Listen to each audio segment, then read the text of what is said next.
Live from Studio 1396, Columbus, Ohio. This is Late Lap. I am AJ England and broadcasting over 100,000 watts of all-American electricity. We are here again, folks. And while we are ready to talk about some racing and some records, we're also ready to talk about some cars. Today's car of the day is the 2026 Subaru Outback. We'll talk about that. We're going to talk here in a moment about a little bit of history that we saw, and history that likely we will never see again. Something that I thought was really special. Then we'll talk about Bubba Wallace's big win at the Brickyard, and a lot of really cool things happening. Of course, old AJ spent his time in Milan, Michigan with the INDY.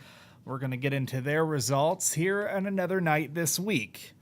But right now, it is all West Coast, California dreaming. NHRA in Sonoma was historic, because what Brittany Force did in Sonoma wasn't just a fast pass. It wasn't just a record. And it wasn't just another notch in the belt of a two-time champion, although it was all of those things. More importantly, it was a moment. And if you are an NHRA or a drag racing enthusiast, I promise my comments tonight may just piss you off. This moment, it was a turning point. It was the kind of moment that forces us to redraw that map and admit the frontier just got bigger. Let's not bury the lead. 343.16 miles per hour. That's not just a number. That is the fastest a human being has ever gone within the sanctions of the National Hot Rod Association, NASCAR, IndyCar, Formula One, kart. Let me say that again. Faster than Schumacher, faster than Kalitta, faster than Big Daddy, faster than anyone who's ever raced a quarter of a mile, faster than anyone who's ever strapped into a race car and whispered to themselves, I got this. And the driver who did it, Brittany Force, a woman, a champion, a student of the craft, a driver who's taken more hits and answered more critics than she ever should have had to do, and yet the two-time world champion is there, setting records, but breaking them that were already once hers. Records that she's already destroyed this year, and records that so quickly they barely have time to let the ink dry in the record book. This is no longer about potential of the 340, 350 mile an hour time zone. This is about power. The queen of speed has raw power and precision and patience, and they are on the pursuit of perfection. And more than anything, this, for that young lady, is about character. This is, folks, the run. This is the run.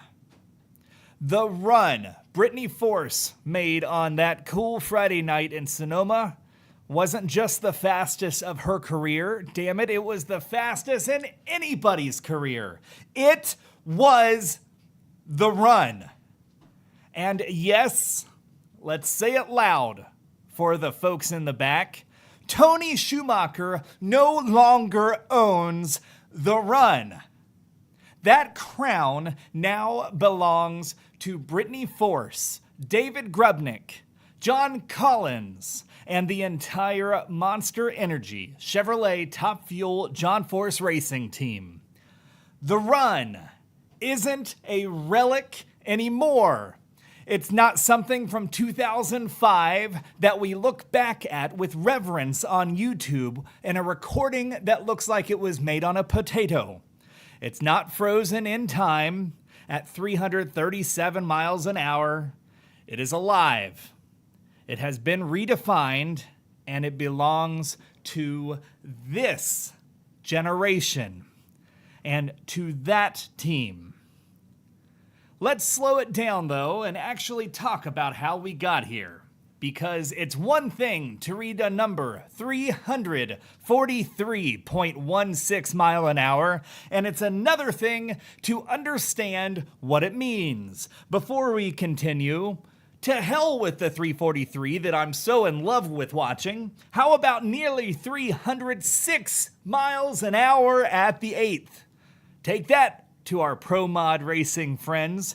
And Pro Mod racers, you know I love you too. But 306 at the 8th mile, 343 at the 1,000 foot. Again, I scream, this is the run.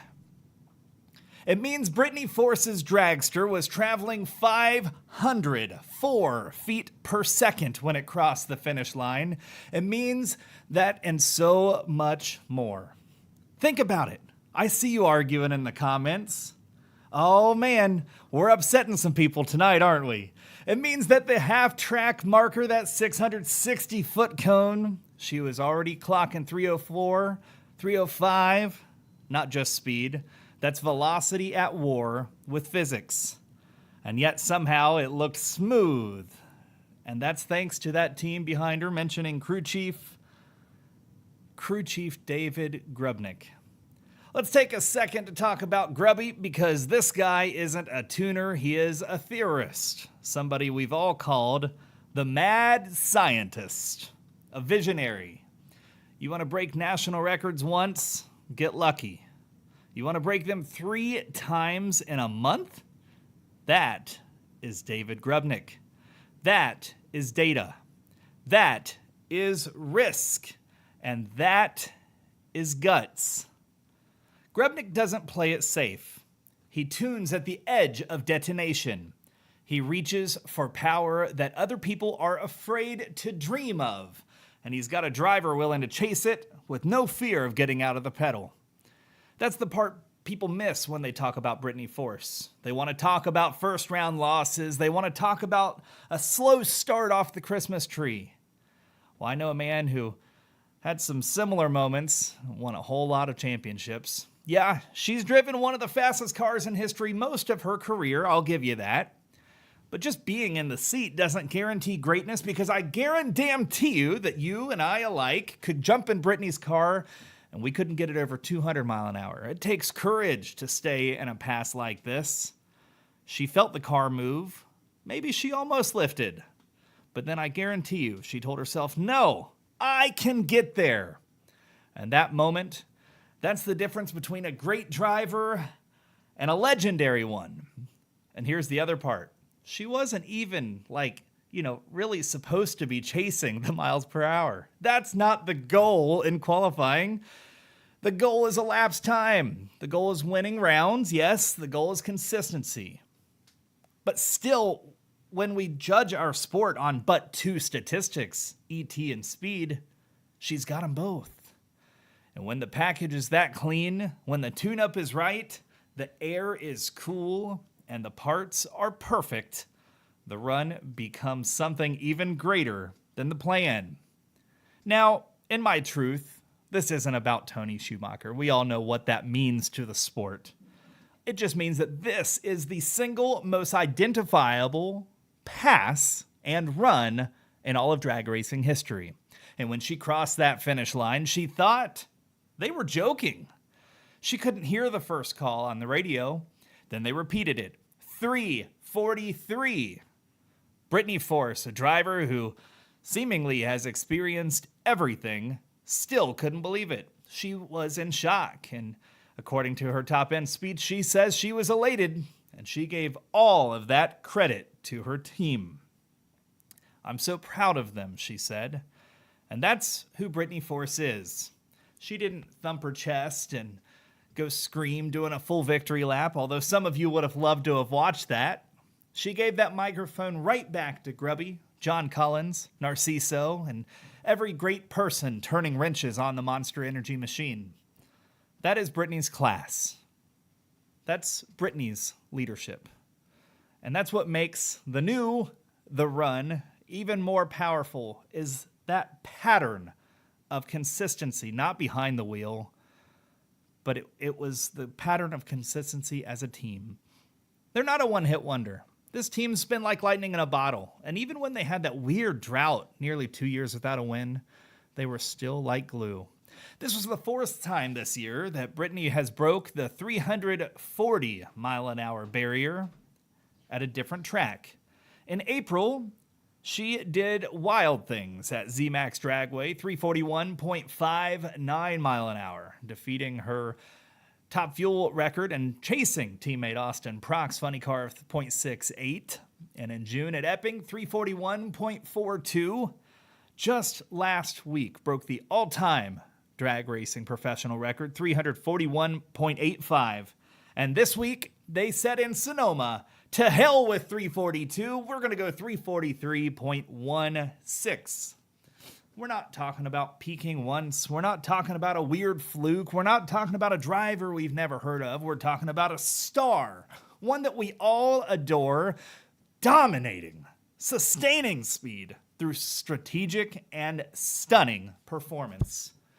And if you think this ends there, you might as well turn the show off. But if you want to keep hearing, hit that subscribe button.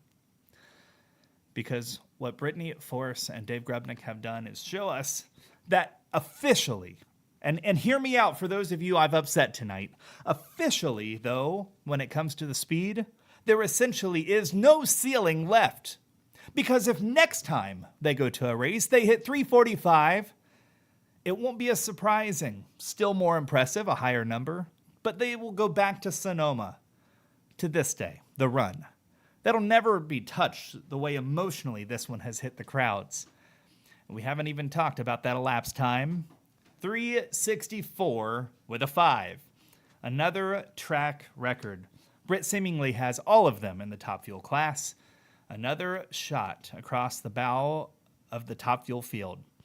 This is not just about Brittany being fast. It's about her team being better. Better prepared, better tuned, better tested. The Monster Energy Hendrick Cars Cornwell Tools team didn't have the smoothest start to the year. There were question marks even.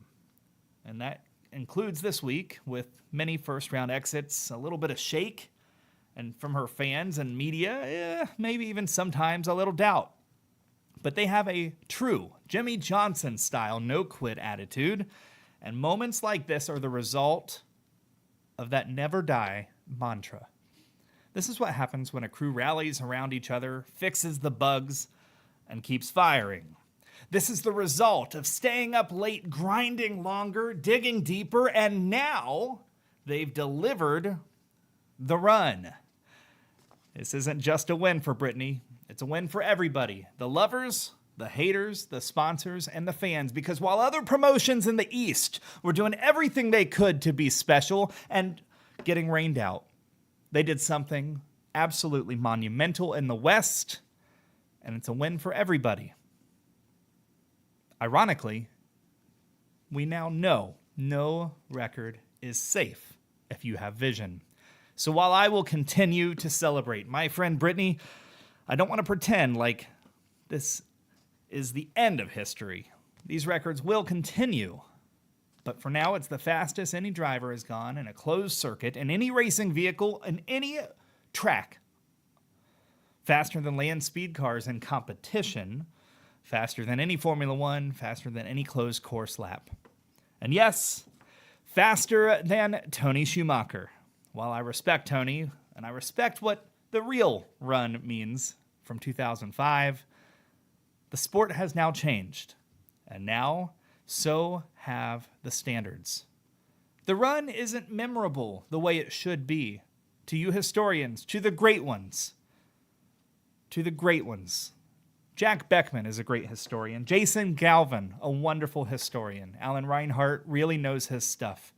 I'm sure if they heard tonight's monologue, they may be disappointed in me for me degrading the term the run. And maybe I haven't been entirely fair. But it really isn't a jab on Tony or any of that moment, and I'll even back down. What it really is, it was a compliment to the greatness of what we saw this weekend. Brittany Force was here. She had a great weekend in wine country and really elevated what happened in Sonoma. And that is this week's monologue for the late lap. But we're not done talking about Sonoma. What a weekend in wine country for one of the sport's true legends as well, Dougie Kalitta. He won in Sonoma. Hell, he conquered the weekend, and that's actually going to be the first time since '05. I believe that's where my notes are. I'll admit, it looks like I got the year wrong on old Sarge. 2005 was Dougie's last win there. He had the Top Fuel Mac Tools dragster, and he left the property with the Wally. And for Kalitta, it wasn't just a win, it was a personal full circle moment. Let's not forget, this was the track where Doug got his first ever NHRA win. Fast forward to 2025, and he's now the winningest Top Fuel driver in Sonoma Raceway history, notching his 6th victory here. And he didn't back into his one either. Kalitta qualified strong again, and while qualifying has been the strength of Team Kalitta really since the second half of 2023, Sunday was different. This time he stitched 4 rounds together like a tailor on deadline. He beat Ron August Jr., and remember his great run last year to the semifinals, then Josh Hart, and had a solo in the semis before squaring off with 4-time world champion Antron Brown in a rematch that brought back some classic NHRA nostalgia. Final result, Kalitta goes 375 with a 2 at 334 mile an hour to Antron's 406. Just a clean and controlled race, but vintage Kalitta. Kalitta now sits 4th in the standings with just 8 races left before the countdown reset. This win injects major momentum. As for Antron, he's now made 3 final rounds this year. He's close, but not quite closing. And you know what? With Langdon and legend Tony Stewart, Justin Ashley, and Kalitta all within striking distance, Top Fuel's looking like it's headed for a classic fall showdown. So please be prepared and remember to buckle up. And if you haven't already, it's time to admit it. Austin Prock isn't just filling in for John Force's, legacy. He's leading the charge at this point. He substituted in for Robert Hyde to start last year. That became his full-time seat, and he is the biggest star in the professional classes of drag racing. Prock picked up his 5th win of the season, this time in front of a packed house in Sonoma. He made it look almost too easy. His 390 with a 4 at 333.82 mile an hour in the final round dusted full-time rookie Spencer Hyde, 395 with a 6. Once again, that great race, Prock proved why he's the man to beat in funny car. Let's talk context. Prock struggled in qualifying. He struggled in Seattle a little the week before, and yet here he is, blasting off with a 383 and a record-setting 340 with a 9 in round 1, and rolling through Paul Lee, Matt Hagan, and then Hyde in the final. That run against Pedregon, that was the first 340 of the year in funny car. Don't miss that detail. Prock now has a 201-point lead in the standings over 4-time and reigning champion Matt Hagan. The reigning champion has over Matt Hagan. That's the type of cushion that lets you test some things down the stretch, or it lets you make some mistakes. But based on what I'm seeing, Prock isn't making many. Meanwhile, how about Spencer Hyde? That's 2 finals in his rookie season. He knocked out Alexis Ajoria, Ron Capps, and future Hall of Famer Jack Beckman. No easy route. The kid's for real. Spencer Hyde is a badass. He's 8th in the standings now and climbing. And for now, though, the division belongs to Prock. He's the fastest. He's the most composed. And he might just be the next back-to-back funny car champion in NHRA. We talk a lot about the word history in drag racing. It seems like because there are so many drivers, so many runs, and so many classes, history's always being made. There are moments in NHRA that probably stick with you forever. This one might be one of them. Greg Stanfield hadn't won a pro stock race since 2011. His son Aaron, the defending Sonoma winner, the odds of both advancing through a stacked ladder on the same day, same event, and winding down, all the way to the end probably were pretty low. I would say even maybe astronomical. But that's exactly what happened. And when the wind light blinked in Greg's lane, there wasn't a dry eye under the Janik brothers pit canopy. Greg took out Matt Latino and Greg Anderson with some serious veteran savvy. Really great folks, including pedaling his way through the early rounds. Aaron, on the other hand, beat Corey Reed, Cody Coughlin, and Dallas Glenn, who, by the way, still leads the standings over his KB 37-point teammate Anderson. In the final, Aaron left first, just a 100th reaction on the tree, but slowed just enough that Dad had enough motor to chase him down. Greg went 6.55 with a 2 to Aaron's 6.56 with an 8. Just 16 thousandths of a second separated the two. But afterward, Greg said the win didn't matter. In his heart, Aaron won. Pure class. Elite Motorsports finally broke KB Titan's winning streak too. And with both Stanfields firing at the same time, don't be surprised if Elite keeps stacking those final round appearances in the back half of the season.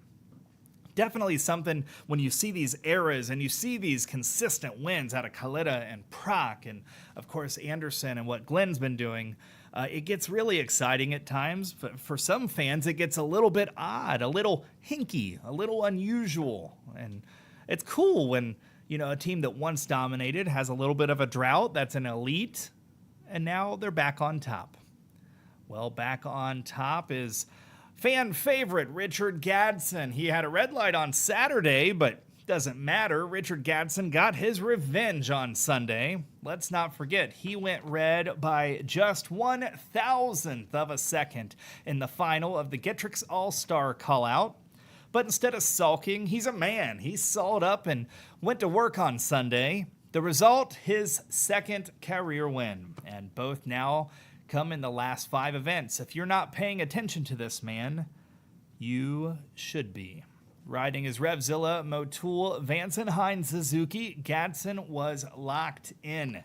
He qualified numero uno for the first time and eliminated Brad Hawks, Angie Smith, and on a bye, of course, and took down John Hall in the final. Hall has been strong all day, knocking out Gage Herrera and Matt Smith. But in the final, Gadsden got him with a 675 with a 6 at 199.97 mile an hour to Hall's 680 with a 7. The bigger picture here, Gadsden is now second in the standings. The Rookie of the Year runner-up, that's an AJ Insider, just 70 points behind Herrera. I don't know if he finished second, okay? I can't imagine he didn't.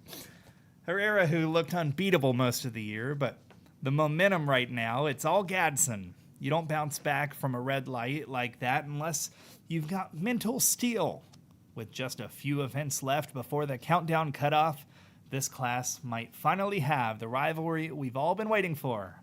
And this is fun to say, the era of Herrera may be over. 2 elite riders, 2 hungry competitors, and only 1 number 1 plate. So that's how it played out in the wine country. 4 classes, 4 unforgettable winners, a throwback Top Fuel triumph, a funny car runaway, a family affair in Pro Stock, and a pure grit in Pro Stock motorcycle. Next stop is Brainerd. The Lucas Oil NHRA Nationals are up next, and the countdown is starting to come into focus. I say Kalitta stays hot. I think Parada laps the field again. I'm not sure about the Stanfield repeat. What say you? Remember to subscribe here at latelap.com for more opinions, facts, feedback, and fanfare. Wednesday night this week on Late Lap. The last few Wednesdays we've had special guests and exclusive moments, and we have another one this Wednesday. We will go live with one of the most talked about motorsport figures of the modern era. Disgraced racer Jeremy Mayfield joins us for a no-holds-barred conversation you won't want to miss. Wednesday at 9 p.m. Eastern, live, latelap.com. From winning on NASCAR's biggest stages to facing controversy head-on, Mayfield has lived one of the most dramatic and complex journeys in racing history, and now he's telling his side of the story unfiltered, unscripted, and only on the Late Lap. We'll cover it all. The highs of his Cup Series victories. We'll talk about his battles off the track, life after his NASCAR career, and what's next for the former fan favorite.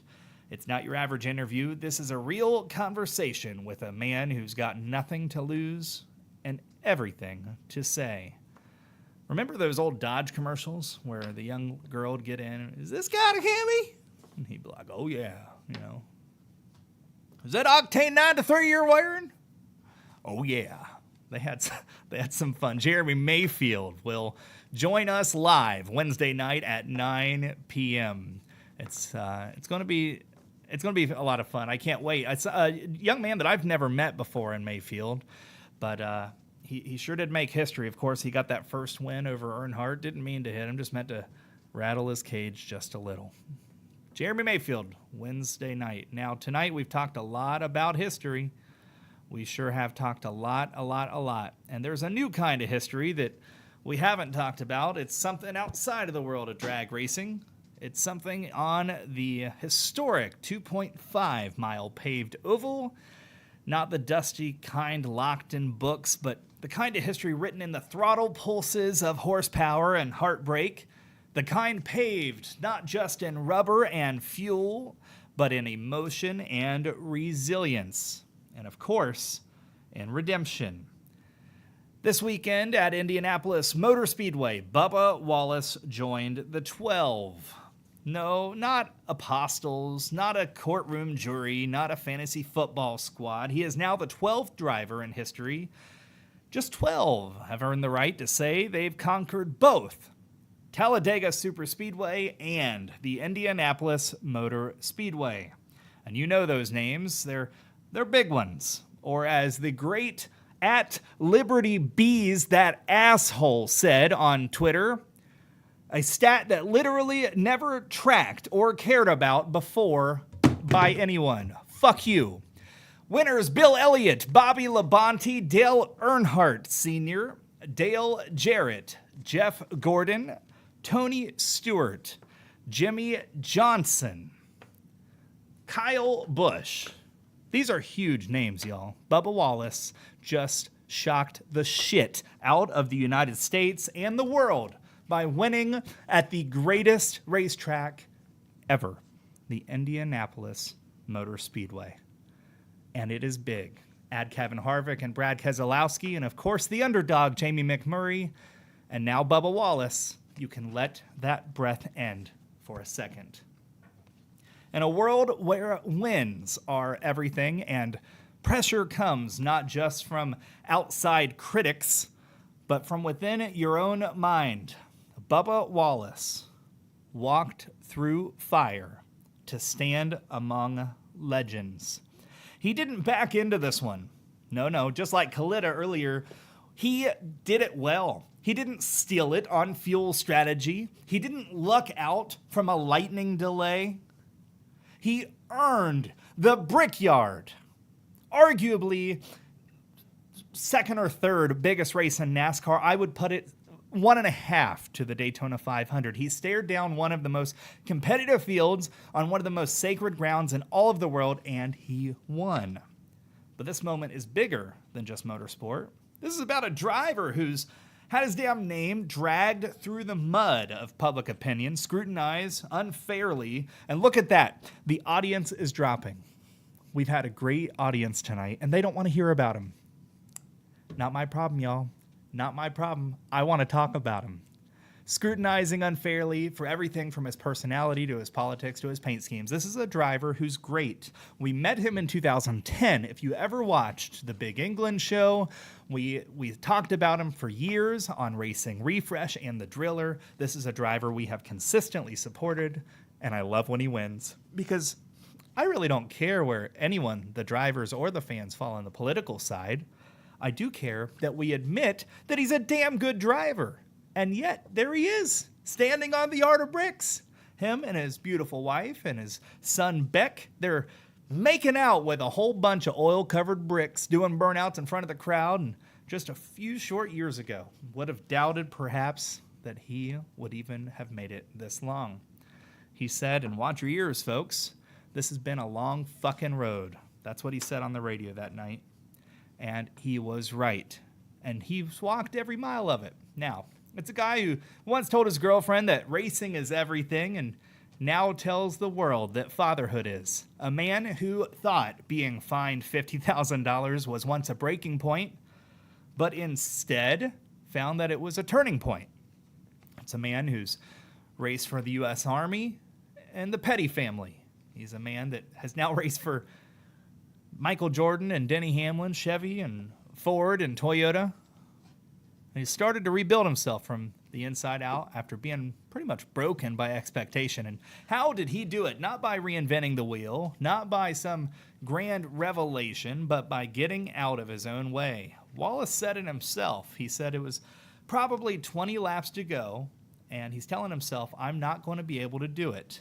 And then, wait a minute, we can. It wasn't just racing. This is Indy. This is war. This is mental war between the doubter and the believer. 3 years had gone by since his last enormous win, and when it mattered the most, the believer won. You can take that metaphorically and remember that the believers will always win. Let me be blunt. You don't win the Brickyard unless you belong. You don't outduel that 5 car you see on the screen, Kyle Larson, on 2 restarts unless you are damn good. And Bubba Wallace is damn good. We've known it. Some have denied it. But now history confirms it. The entire theme of tonight's show is history. Bubba's done it many times. Talladega was no fluke. Indy was no accident. This is a driver who belongs in winner's circle more often. Just weird things happen sometimes. But before we continue on my rant, it's just beautiful that the team that NASCAR is currently fighting in court, the Denny Hamlin, Bubba Wallace, Bob Jenkins and his front row team, they keep winning. So NASCAR has to continuously celebrate these unusual moments. Now, I don't care which side you are on. It's just funny. It's beautiful. And the great memories of racist ass Melly Gibson's, who said it in Lethal Weapon both 2 and 3. It's a benchmark. It's a validation. It's a middle finger to doubt. It's a legacy cementing moment for a man who has lived most of his professional life kind of in a fishbowl, being poked and prodded under pressure. Bubba Wallace was the first driver to win at Talladega in Michael Jordan car and a Denny Hamlin car. That was big. He's now the first black driver to win in the Brickyard ever. Let's make something clear. He's not a driver who's broken barriers. He's a driver who's bulldozed through what was left of him. Michael Jordan saw it, Denny saw it, and now after 277 Cup starts, a World Championship caliber garage, and a new crew chief in Charles Dink, he and the rest of the world are catching up. Guess what? This win didn't come from being the best at avoiding mistakes. It came from executing perfection, which is really what Cup racing should be about. Endurance, stamina, speed, thrill, fearlessness. That's what it takes at Indy. It takes steel, it takes nerve, it takes focus on a restart with a shark-like Larson in your mirror. Wallace was told early in his life that he was too emotional, that he didn't want it enough. Even his team owner, co-owner, Denny Hamlin, once admitted it. And he questioned whether he even wanted it or if he wanted Bubba. But now, his valleys weren't as low, Hamlin said. He found joy in the journey. He learned to live with the losing and make peace with the pressure. That's real growth. That's what champions are made of. And I think for the first time in his career, Bubba Wallace has a really respectable chance at making it far in the playoffs. In the past, his playoff runs have been unusual. But now that checkered flag dropped Sunday, Bubba Wallace, he won the race, and his career arc evolves. Kansas was badass. Talladega was cool, but now it's Indy. And when you win Indy, they can never take that from you. The bricks don't care what Twitter or X says. The Art of Bricks doesn't measure opinions. Facebook and Instagram and keyboard warriors like the asshole we talked to this morning, they simply don't matter. What the bricks care about is the measurement of performance.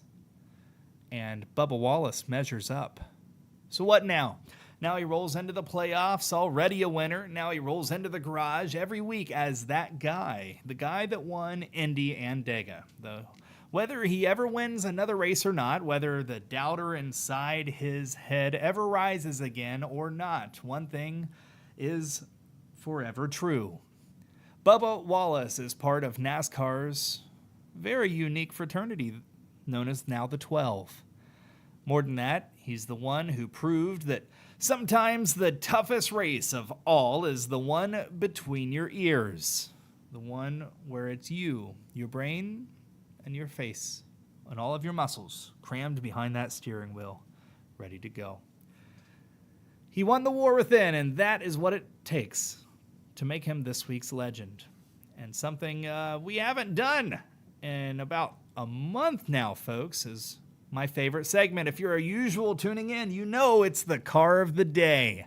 And the car of the day, ladies and gentlemen, is a special honoree because unlike so many cars of the day, it's not really a supercar, it's not a throwback, it's not a muscle machine or some $300,000 tech fantasy. No, it's a 3-row SUV, and it's not here to flex, it's here to function. Meet the 2026 Subaru Outback, now price primed and packed with upgrades for families, adventurers, and folks who just want their car to do it all without the complaining. Let's be honest, Subaru people are a different breed. And if you've ever owned a Subaru, you've probably helped someone move, driven through a blizzard while eating granola, or proposed to your lesbian girlfriend, Nicole, and posted a picture of your dog in the back seat with the caption Adventure Time.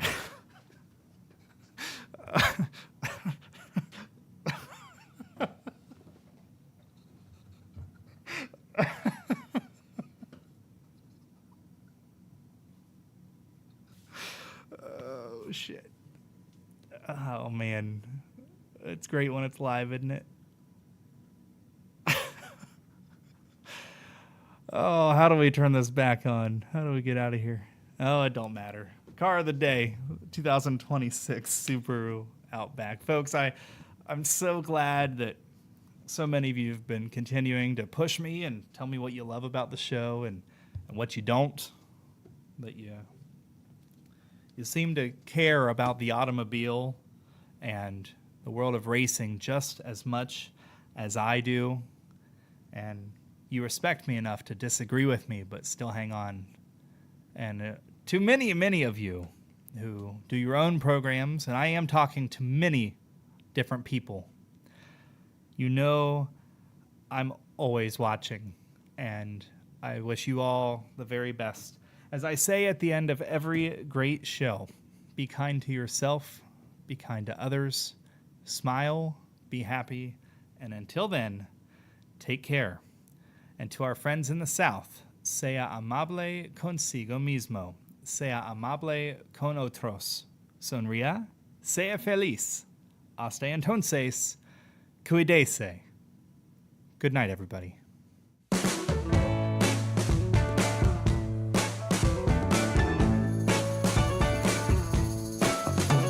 Hey, I don't mean to alarm you,